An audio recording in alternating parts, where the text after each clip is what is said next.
السلام عليكم ورحمة الله.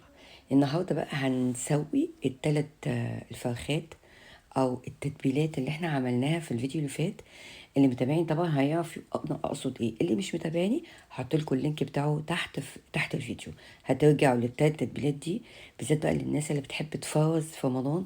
هنقدر نفرز الفراخ دي ونحطها في الفريزر ونطلعها على السوا. اول تتبيله كنا عملناها كده في الصينيه عشان انا اسويها على طول. هنحط معاها بصلايه نقطعها نصين او اربع ارباع، وهنجيب راس توم كده نقسمها نصين ونحطها برضو. وبعد كده هنجيب كوبايه شوربه فراخ. مادام احنا بنعمل فراخ يبقى هنبقى شوربه فراخ.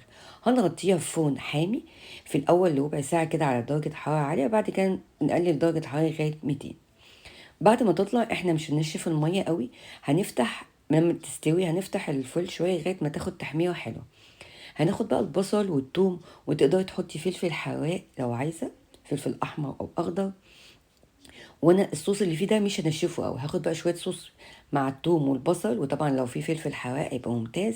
هناخده شايفين الثوم استوى جدا، فانا هقشر القشر وهنضرب كل الكلام ده مع بعض بيدينا صوص في منتهى الجمال. الصوص ده كمان لو كان زاد معاكي تقدري تشيليه في علبه في التلاجة تستخدميه في اي وصفه تانية، طعمه حلو قوي. انا زودت له بس سبايسي كده شطه شويه وزعتر، طبعا لو كان فريش يبقى ممتاز. بس كده اقدم الفرخه. الفرخه تقدم مع رز ابيض، رز بشعريه، رز بسمتي، ونحط بقى الصوص ده معاها. الصوص ده في منتهى الجمال، صوص مختلف كده وجميل قوي. يا جماعه جربوه، انا متاكده انها تعجبكم.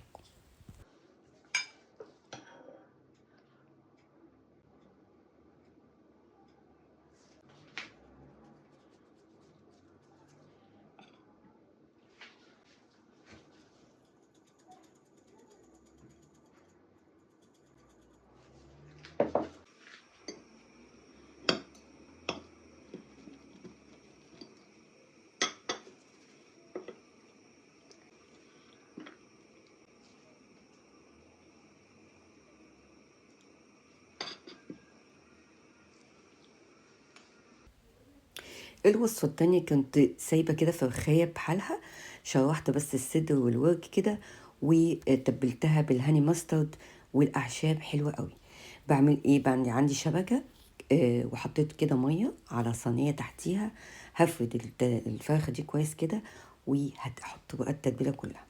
لو انت عندك كام فرخة تقدري تحطيها على الشبكة بتاعة الفرن عادي، وتحطيها الصينية الصاجة بتاعة الفرن على نار عالية جدا.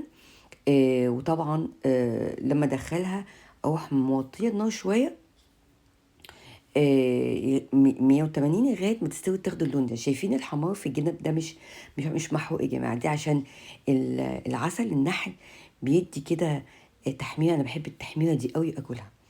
بس كده ناكلها بقى مع صوص، مع مكرونه، مع رز، حلوه جدا.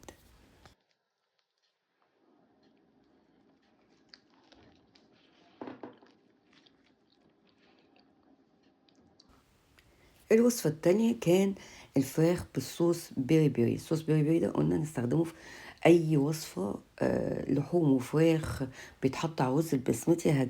برضه هنزلكوا الوصفة بتاعت رز البسمتي فظيعة. أنا حطيتها في صينية وهقفل، إما أقفل عليها فرن الفويل، إما أسيبها كده. درجة حرارة الفرن عالية، في أول برضو ربع ساعة أسيبها عالية. وبعد كده أوطي النار درجة 180 وأسيبها.